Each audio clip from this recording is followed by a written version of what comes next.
tenemos un invitado muy especial, como anunciamos, desde Lisboa, con la traducción de Erika Ampaliza. Le damos la bienvenida a Konstantine, el hombre de la empresa Briso, un atelier y un sastre muy especial. Adelante, Erika. Buenos días. Aquí les presento a Konstantine Malishevski, que es cuarta generación de sastre, tiene 34 años de experiencia en la industria. Y va a estar aquí unos días, pero quiero permitir que él nos hable, aunque sea en inglés. Y bueno, los presento. Konstantine, welcome to the show. Please feel free. I'll translate whatever I can. Exacto. Primero, me encantó, Konstantine, ver toda la historia de su atelier y sentir la atención absolutamente personalizada a sus clientes.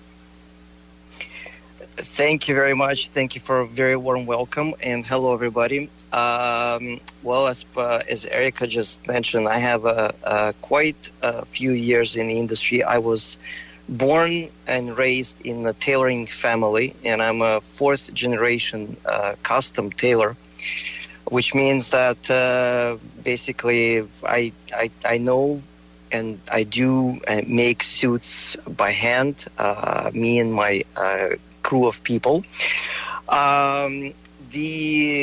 The business, tailoring business, is something that I've been living and breathing since I was 17 years old. My mentor, my grandmother, was the one who introduced me to tailoring, and she was my first mentor, and she taught me quite a few very unique things. After that, I started to making very unique things that I could not afford back then, because I used to live in the Soviet Union, and we had a really limited offering to us as far as the clothing is concerned. So I always wanted to be more fashionable than my classmates and my friends, and there was no other way for me to buy those garments, so I had to make them. So that's how I decided that I'm going to be continuing family tradition and family business and become a tailor.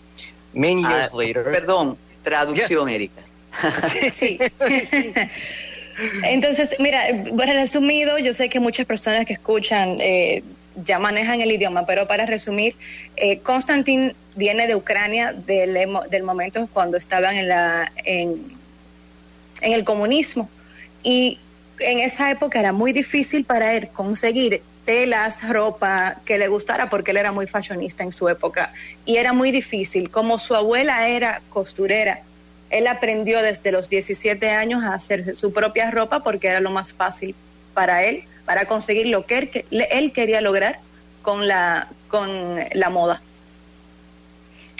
¿Cómo a través del tiempo ha podido ya cruzar la barrera política y establecerse en este lado del mundo a través de su empresa Briso? He visto las imágenes y me parece estupendo todo lo que hace. Erika? Okay, Konstantine, so she's wondering how you made the cross from Soviet Union, Ukraine, to the Western Hemisphere or the Western world. Yes. And bring us your wonderful suits. Mm-hmm. Yes. Mm-hmm. So in 1992, I left Ukraine and immigrated to Canada, and I worked in a variety of different environments, and including the company that used to deal with Dominican Republic. So I used to travel quite often to the Dominican Republic, and found out that people in the country are very much appreciated fine clothing, and including obviously being dressed and perfected themselves. So at some point, I thought one day I will definitely go back to the Dominican Republic and bring my brand when I have one. Okay. So fast forward many years. Yeah. Okay, go ahead. Entonces, en el 1992, Konstantine emigra a Canadá donde empieza a trabajar luego con una empresa que trabajaba aquí en República Dominicana. Y se prometió que cuando terminara, cuando pudiera tener por fin su propia marca, él quería volver a República Dominicana, donde él se había dado cuenta que a las personas, como bien sabemos nosotros los dominicanos, nos gusta vestir bien y estar siempre bien puesto en los lugares. Erika, preguntarle a Konstantine, a veces se piensa que una elaboración, un diseño y un traje con esa marca, con ese cuidado, resulta absolutamente exclusivo. ¿Cómo pueden los dominicanos acceder a las citas que él tendrá dispuesta a partir de septiembre aquí? ¿Hay que pagar antes para una consulta o se reúnen con él y él le explica cómo será la confección? So the question, Konstantine, is when you come here to the Dominican Republic, how will be able, in history, Dominicans have always thought, or people have always thought, that being able to dress correctly, smartly, nicely, with handmade garments such as yourselves are very difficult to find or are very exclusive. How can we here in the Dominican Republic reach out to you and get to know you, and how can we understand how you work, and when can we visit you?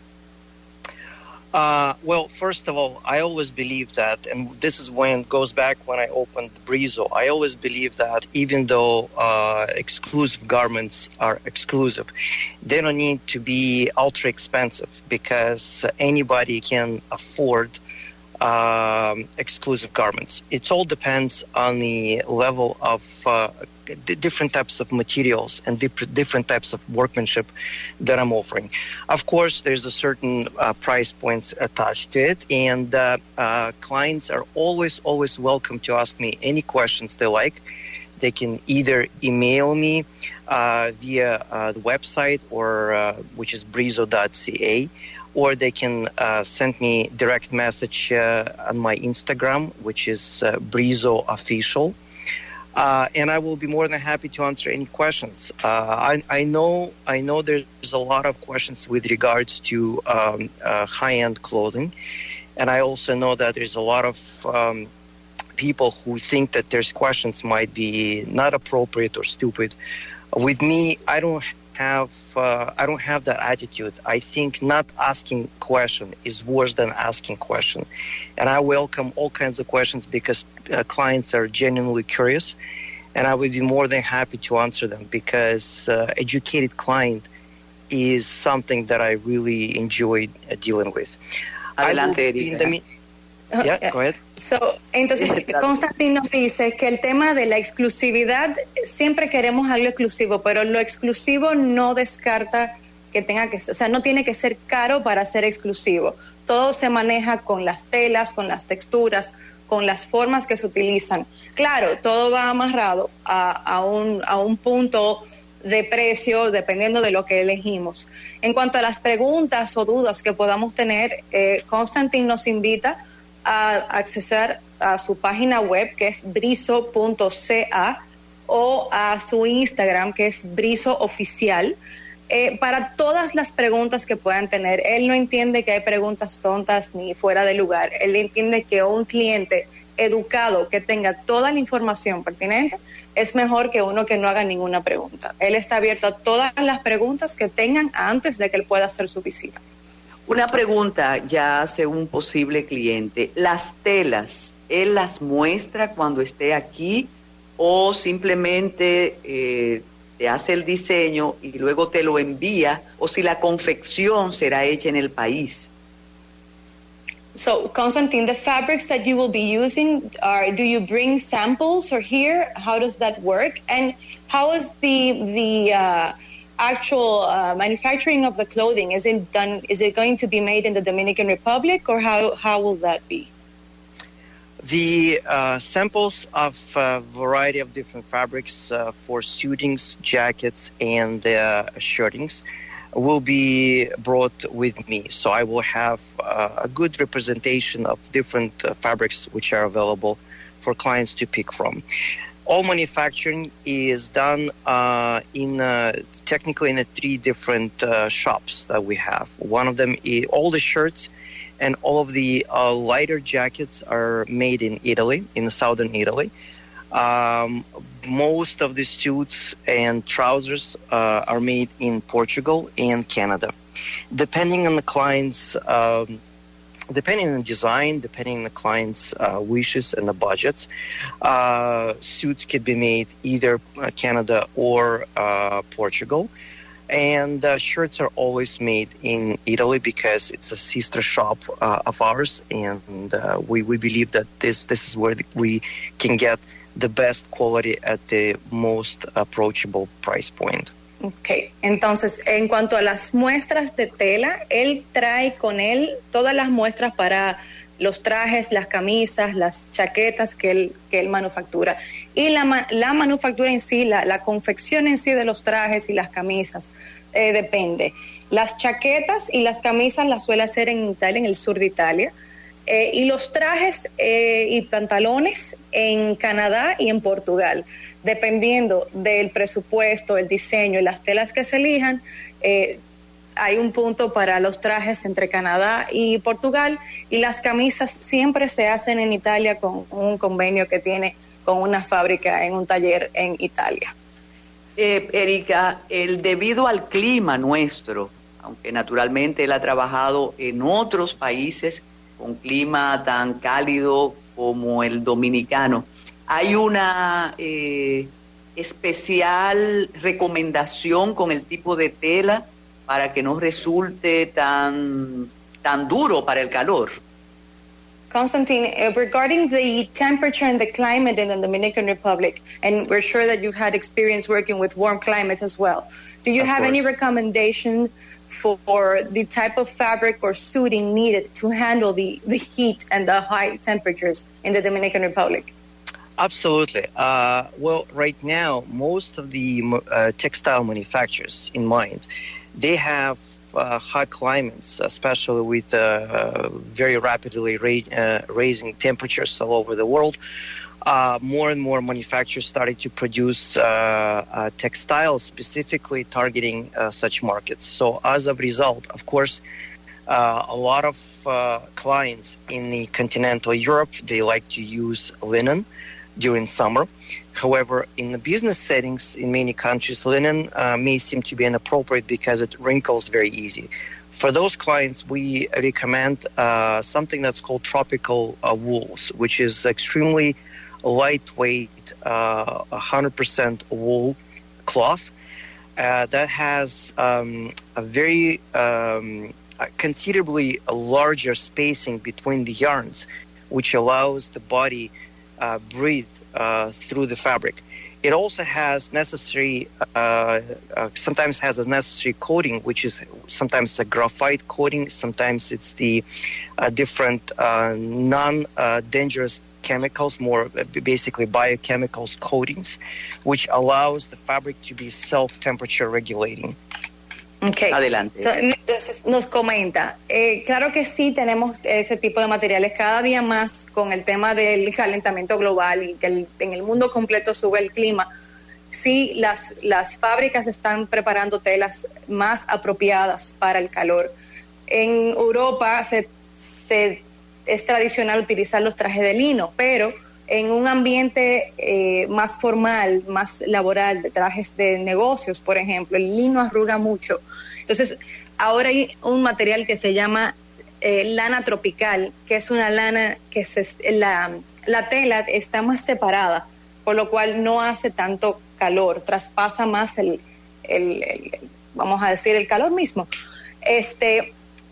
Y cada vez más las fábricas están trabajando con unos coatings o unos, ¿cómo les digo?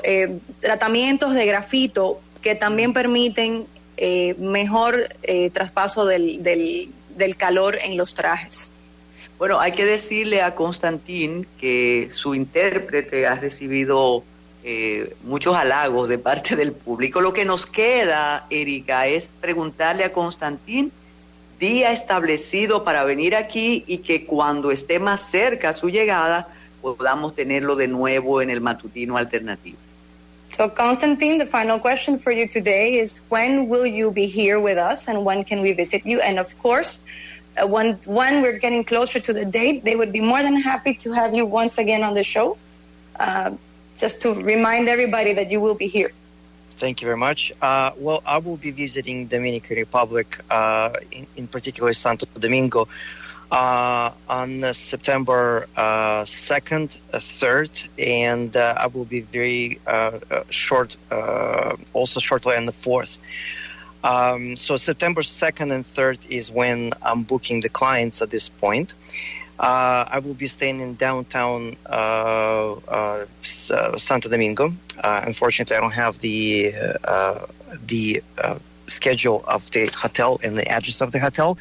But if somebody would like to book an appointment, this could be done by going to my Instagram profile and clicking on the link in profile.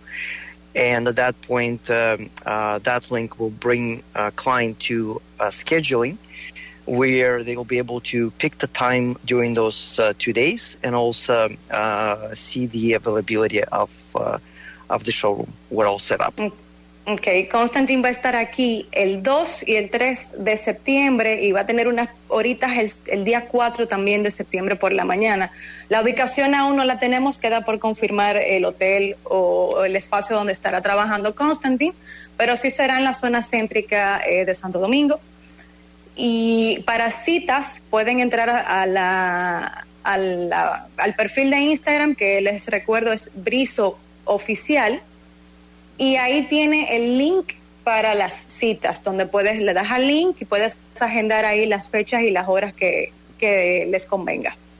Pues muchísimas gracias, Konstantine. Será bienvenido al país y muchísimas gracias a Erika Ampaliza por la excelente interpretación de todo lo dicho por el nuevo amigo Konstantine. Síguenos en las redes sociales y suscríbete a nuestro canal de YouTube. Recuerda que el Matutino Alternativo no es otro más, es diferente.